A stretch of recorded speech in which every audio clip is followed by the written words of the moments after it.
Now to the heated debate over drug reform. Should we decriminalise the personal use and possession of hard drugs like heroin and ice?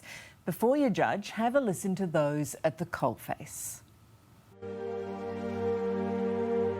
I do know these gutters very well. Liz Gale has taken me back to the streets where she lived as a teenager. I've slept here many a night and I used to shoot up just over there.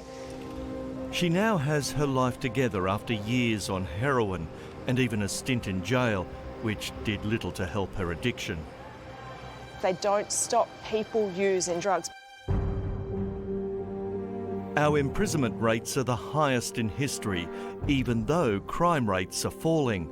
We spend $5 billion a year on our jails, and a good many prisoners are in there for personal drug addiction, mainly heroin and ice. We shouldn't be punishing people and putting them into an already overcrowded prison and court system. Just go into Pastor John Owens has had enough. And let's be honest and realistic, there are far more drugs in jails than there are out on the streets. There's a debate going on in New South Wales at the moment, being closely watched in other states.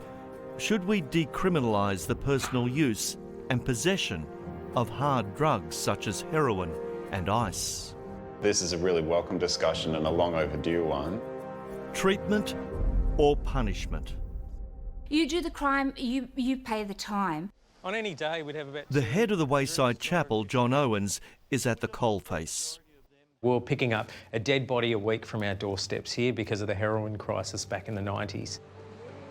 His organisation ran the first heroin injecting rooms to get some control over an out-of-control epidemic.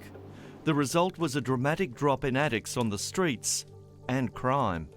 Our centres are underfunded and overcrowded right now. Prison doesn't get someone off hard drugs, he says. They just cost us all a lot of money and we get no result. Treatment centres do, he advocates, but... The waiting lists are so long that people often fall back into addiction through those times. Liz agrees. So my name got put on a spreadsheet with a long list of other names and I waited several months calling every week before I was able to access that treatment. What we have at the moment is a massive underfunding of the treatment system where people who have addiction can't get help. Dr Will Tregonning, the founder of Unharm, says we now need to start looking at alternatives to prison and spend our money on treatment, not jails.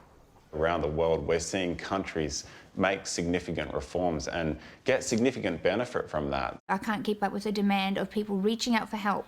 So we're going to look at a few treatment options today. Andrea Simmons runs Queensland's anti-ice campaigners. They help addicts get treatment, but she says, don't dare legalise hard drugs. If you make it legal, which is what I believe is going on here, it is going to make it more readily accessible and available, and that is pretty much giving the wrong message to our society and our youth particularly. Prison is a good deterrent for those contemplating taking up the habit, she believes. Having the law in place is so important because you don't want to get caught. Under present laws, ice use has skyrocketed 480% in the last 6 years. And while for many it is more a mental health issue than recreational, there are still crimes committed as a result of the addiction on innocent people. There will always be the tension between punishing the crime and treating the addiction, whereas we find if we can treat the addiction effectively, we'll eliminate the crime. I don't believe making it legal, even for personal use. This is a poison. Yeah, it is hurting not only the person that's using it, but it's hurting our community and our society. Liz believes she wouldn't be here but for the people who provided help at Wayside Chapel. How are you? So nice to see you.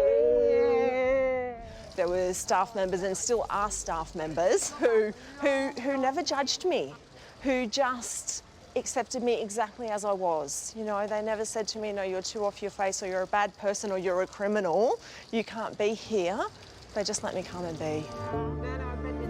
In a divisive debate, she is stark proof that people can be saved if we just provide the help. How's life today? Oh, life today, it's beautiful and challenging and up and down. It's just life, you know. I kind of... It's normal. It's normal. I dropped my daughter off to school this morning. I rushed over here. I've got my son and my granddaughter, and I have my family in my life today, and I don't push them away. And I work in 2 jobs, and I'm starting a business. And you know, from shooting up in gutters to where I am today, it's absolutely amazing. I wish you well. Good on you. Thank you, Thank Liz. you. Oh, you're inspiring. Thank you.